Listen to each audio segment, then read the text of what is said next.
2 using Onshape for lesson 2.4. Now, this one's a little more difficult. As you can see, there's going to be 3 layers we have to create at first, and then afterwards we're going to have to put a hole on the inside. So we're going to start here. We're in our lesson 2.4 folder.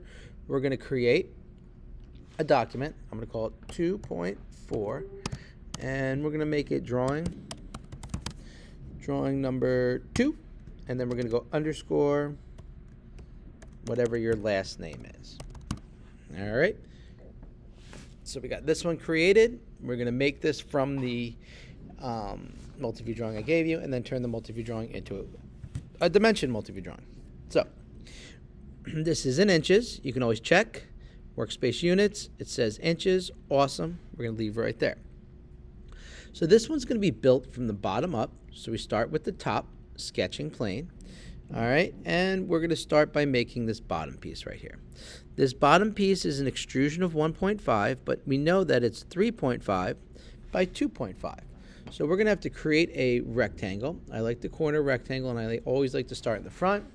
I'm going to drag it out a little bit, and I'm just going to make this 3.5 width and a 2.5 height or depth. All right, so there's my rectangle. I'm good started here. I'm going to hit finish my sketch, and if I click on this top button, I can see I'm right there on my top plane. Now I'm going to need to extrude this. So when I hit this, it says that goes up 1.5. So I go to the extrusion. I'm going to click down here and change this to 1.5, and now we have our base. All right, so there we go. We have our initial block. Our next thing we're going to make is this second level, which is kind of like an L. It would be this entire L right here. All right, we're going to make it, and then we're going to extrude that up approximately 1 inch. So when I sketch here, I'm going to sketch the top of my initial plane. I'm just going to spin this around. So my sketch is right here on the face of my extrusion, and I'm going to use the line tool. Now when I use the line tool, first thing I'm going to do is I need to go from the corner to here. Well, if this whole thing is 3.5, and this one here is 2, or you can actually even do that. I could just go over to here. All right, I'm going to go up. Right here it says 1.5. So I'm going to make it 90, hit 1.5, make it exact, and then I'm going to go back over here. Notice that it turns a green and yellow when it's 90, and that's 2. I can hit escape. All right, notice I have this square right here, or I have the large piece behind it. I'm going to finish my sketch, and then I'm going to hit the top figure. Now I could take this piece right here, and I'm going to extrude it or lift it up this much, which happens to be 1 inch. So I hit my extrude button, I hit this, and it's already at 1 inch, so I'm good, and then I hit my check mark. So if I look right there, let me just spin it a little bit, I got my first 2 layers. Now what I'm going to do is I'm going to create this top layer. This top layer looks like it's 1 inch here and a 1/2 inch here. So I'm going to sketch. I'm going to sketch on the tippity top of my box. As you can see, the sketching layers right there. I'm going to hit top. I'm going to pick a line, and I'm initially going to go over 1 inch. So that's 1. I want to go up. Well, if it's a 1/2 inch from here to here, and the entire thing is 2.5, I want to go up 2. So I get my line right there, hit 2, and I'm good. And now I just get a right angle, go to the side, should be 2.5, and I'm good there as well. I can click right here. I'm going to extrude this up. How much am I extruding it up? Well, 1.5 plus 1 is 2.5, subtracted from 3. I'm going to that one up exactly 0.5. And I hit enter. All right, come back around, spin it, and I got my figure. Now the only thing I'm missing here is my hole. When I do my hole, I'm going to have to sketch the hole, and I need it that it's going to be, the center is going to be 1 inch away. It's going to be 0.75, and this undefined symbol before the 1 means the diameter is going to be 1. So I'm going to sketch right on this part right here. Look at it from the top. And now, as you can see, my sketch is the face of this extrusion. It's right here. So I'm just going to click on a circle, and it doesn't matter where I put it. The circle is going to go here, and the diameter is going to be 1. Now notice that it's overlapping some stuff. That's okay. The key thing here with my circle is that you have the diameter is 1, because now we're going to constrain it. Constrain it means I'm going to lock it in. I'm going to go to my dimension tool here, and I'm going to hit the center and hit the side. And I know that based on this, the center is 1 inch away from the side. And notice it slides over. I know that it's 3/4 of an inch from the bottom. So I hit the center of the circle and the bottom, slide over here, 0.75, and hit enter. All right, I'm going to finish my sketch, and now notice that the circle is right there. All right, now we need to cut this circle out, so we're going to use the extrude, and when I cut this out, we know that it's about 1.5 inches to the bottom, but if I type 1.5 in here, notice what happens. It's just going to shoot it up. We don't want to do that. That's because we're adding. We want to do remove. When you hit remove, it's going to send it down through our figure and actually cut. That's the same as the cut button on Fusion 360. So we're doing remove. Now to make sure it went all the way through, click and hold 2 fingers on here and look through, and I can see through. All right, so now I got my figure all set to go, and I'm going to take this and turn it into the multi-view drawing that we see on our paper. All right, so as we did before, remember it saves automatically, so no worrying about saving. We're going to double click or right click our part and create a drawing from part 1. So when we do that, we're still in inches and I don't want any views, so I hit OK.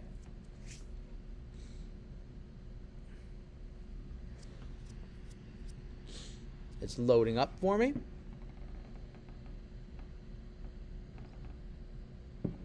And it brings us to our multi-view drawing picture again.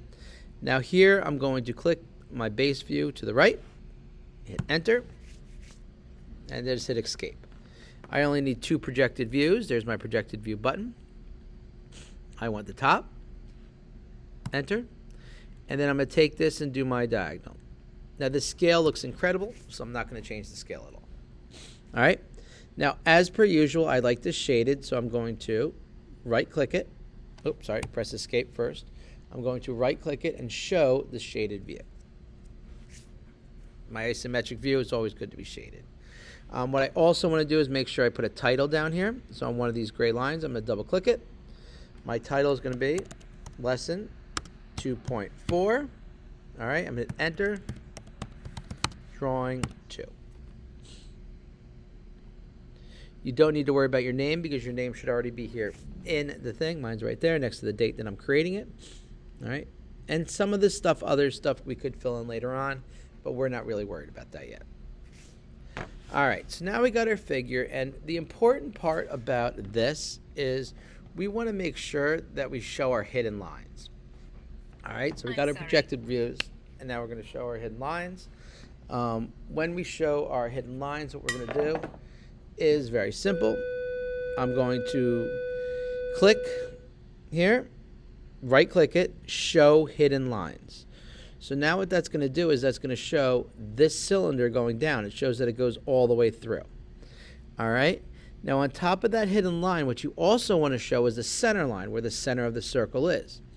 So the center line button is up here. Where is that? Right here. The one that's a dash, 2-point center line. I like to use the edge-to-edge center line because if you click on one edge, it knows where the other edge is, and it puts your center line straight down. So now I know where my hole goes through. We don't have any more hidden lines here, and there's no hidden lines from above. So now we're good to dimension. Now when we dimension, we're just going to click on the dimension button and dimension it just like we have over here. First one I'm going to do is my side. All right, I got my 3. Got my 1. I'm going to change the significant figures. I like to do that towards the end.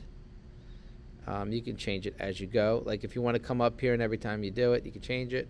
But like I said, I'm not the biggest fan of this thing. So come over here, 1.5.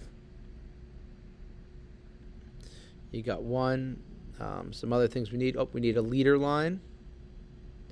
So when we come over here, that's a 1. Now what we're going to do is from the center to the outside, That's 1 from here to here. It's 2. I apologize for that sound. There to the bottom is 0.75. And we don't want to cross lines. I'm going to fix all these lines up later, like I said, because it is looking a little crazy. And the reason it's looking crazy is because they're using so many significant figures. And 0.5. All right, so the only one we're missing is this one right here. And we're pretty much good. All right, so you can start going through these, and you can start taking them off. I want this one to 1 decimal. All right, the way to get out of it is escape. I'm going to click on all the ones I want to 1 decimal right here. And then I can click on that button. I'm going to make that all to the whole numbers. All right.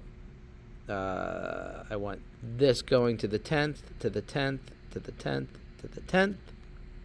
And there's probably an easier way to do this, but all right. And then this one is going to go to, there's only one like that. This one's going to go to the 100th place. All right. Now, once I got this cleaned up, what I could do is I can actually put these things in other places. All right. So I want to get my dimension in the middle.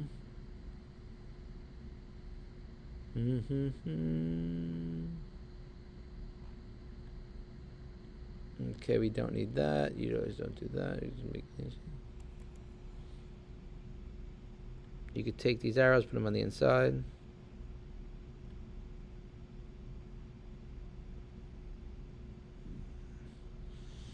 All right, I could take, that's good, that's good. And I'm looking, I'm like, okay, that's good. That's my 1 there. Perfect, perfect, perfect. If I want these arrows there, that's fine as well. All right, maybe I want the arrows on the outside. It kind of looks better that way. And we're all good. All right, so you just do that. You're going to screenshot it, Control-Shift-4, and that's what you're going to upload to Canvas. All right, so just make sure you have all the dimensions listed, and you have both of these things. You have the hidden lines right here, and you have the shaded picture right there. All right, if you want to separate these a little bit more, you can. If you want to move them, you can as well. It's 100% up to you. All right, and then it will save itself. So I'm going to go back to Onshape. I have both my things here. I have my 2.1, and I have this. All right, that is the end of the lesson. Great job.